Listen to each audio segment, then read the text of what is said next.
Assalamualaikum warahmatullahi wabarakatuh.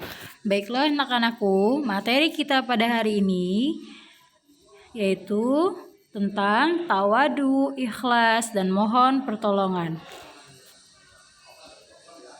Makna tawadu, ikhlas, dan mohon pertolongan. Pengertian tawadu. Tawadu secara bahasa berarti rendah hati.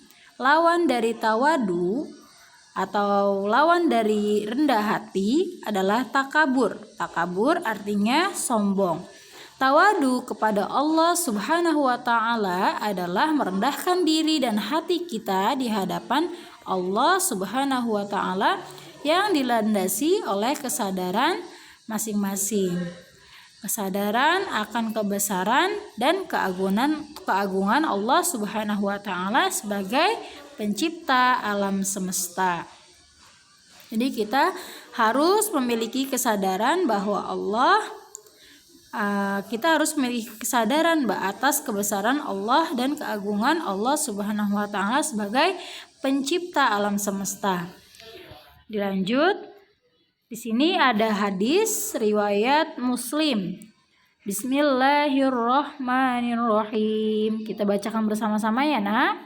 Wa innallaha auha ilayya an tawadu'u hatta la yafkhara ahadun ala ahadin wa la yabghi ahadun ala ahad. Dan sesungguhnya Allah mewahyukan padaku untuk memiliki sifat tawadu. Janganlah seorang menyombongkan diri atau berbangga atas dirinya dan melampaui batas pada yang lain. Hadis riwayat Muslim.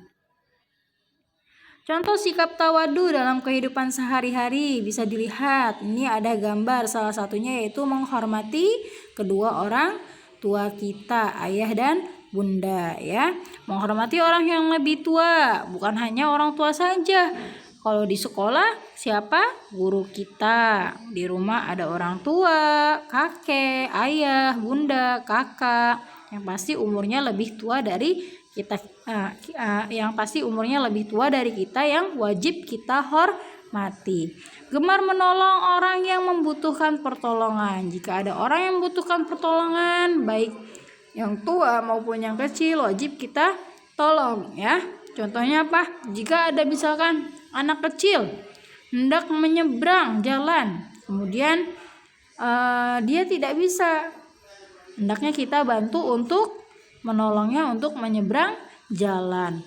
Tidak berlebihan baik dalam perhiasan, pakaian, makanan, dan minuman.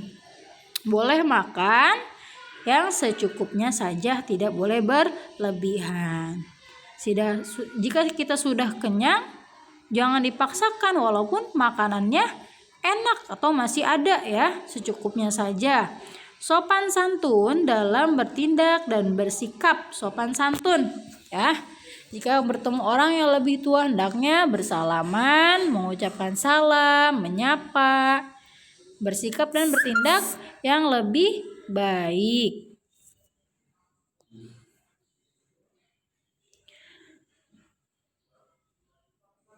Lanjut, ada pengertian ikhlas. Ikhlas menurut bahasa artinya murni, bersih atau jernih, tidak tercampur sesuatu ya. Tidak ada tercampur niat yang tidak baik ya, atau memiliki niat ingin dapat penghargaan atau ingin dipuji orang lain. Ya, jadi ikhlas itu perbuatan yang sepenuhnya hanya tertuju kepada Allah Subhanahu wa Ta'ala, atau perbuatan yang diniatkan hanya lillahi ta'ala. Ya, bukan untuk mencari penghargaan dari manusia. Misalkan aku ingin berbuat baik biar aku dapat piagam, tidak boleh ya, biar aku dipuji orang. Ya, berarti itu belum memiliki niat lillahi ta'ala. Di sini ada hadis riwayat An-Nasa'i, innallaha la yaqbalu minal amali illa ma kana lahu khalisan wa batughiya bihi wajhuh. Sesungguhnya Allah tidak akan menerima amalan kecuali yang murni hanya untuknya, yang murni hanya untuk Allah dan dicari wajah Allah dengan amalan tersebut. Contoh sikap ikhlas. Apa saja contohnya dalam kehidupan sehari-hari? Yang pertama, membantu orang tua membersihkan rumah tanpa syarat. Ya, misalkan kamu disuruh membantu untuk merapihkan tempat tidurnya. Ya. Jangan meminta syarat agar uangnya ditambah atau uang jajannya ditambah. Tadinya dikasih mamahnya cuma sehari 10.000. Mah kan aku sudah bantu mamah membersihkan tempat tidur. Masa tidak ditambahkan 10.000 lagi biar jadi 20? Itu tidak boleh ya nak. Jadi kita harus menolong orang tua kita dengan hati yang ikhlas. Tidak ada syaratnya, tanpa syarat ya. Yang kedua, ikhlas dalam memberikan sedekah. Jika kita bersedekah harus dengan ikhlas ya, tanpa meminta imbalan dalam bentuk apapun. Yang ketiga, berbuat baik tanpa bertujuan untuk memamerkannya kepada orang lain. Ya, jangan berbuat baik untuk memamerkannya kepada orang lain. Nih, misalkan kamu sudah menolong teman yang sedang kesusahan. Tadi dia udah aku kasih uang 50.000 misalkan ya. Itu namanya pamer. Baju kamu kan tadi aku yang beliin tahu, jadi bagus ya. Tidak boleh seperti itu. Oke, lanjut. Pengertian mohon pertolongan. Secara bahasa, pertolongan adalah bantuan. Mohon pertolongan adalah jika kalian membutuhkan sesuatu, maka mintalah pertolongan hanya kepada Allah. Jika kita yang membutuhkan, hendaknya kita yang meminta. Memintanya bagaimana caranya? Memintanya setelah sholat jangan lupa berdoa kepada Allah ya, meminta hanya kepada Allah. Ya Allah, tambahkanlah rezeki yang Engkau berikan ya, sehatkanlah kedua orang tua kita, kemudian lancarkanlah rezekinya, panjangkanlah umurnya. Minta setelah sholat, jangan setelah sholat malah terburu-buru untuk melepaskan mukunannya atau melipat sajadahnya. Jangan lupa untuk berdoa meminta kepada Allah. Ya, berdoa ketika menghadapi ujian. Ya.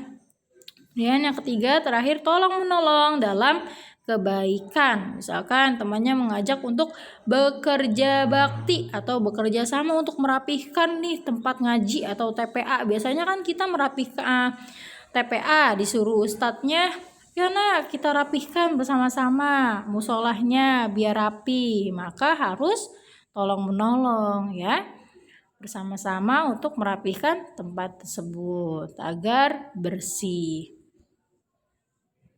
Allah Subhanahu wa taala menolong kita dalam urusan dunia, agama kita ya, urusan dunia dan agama kita.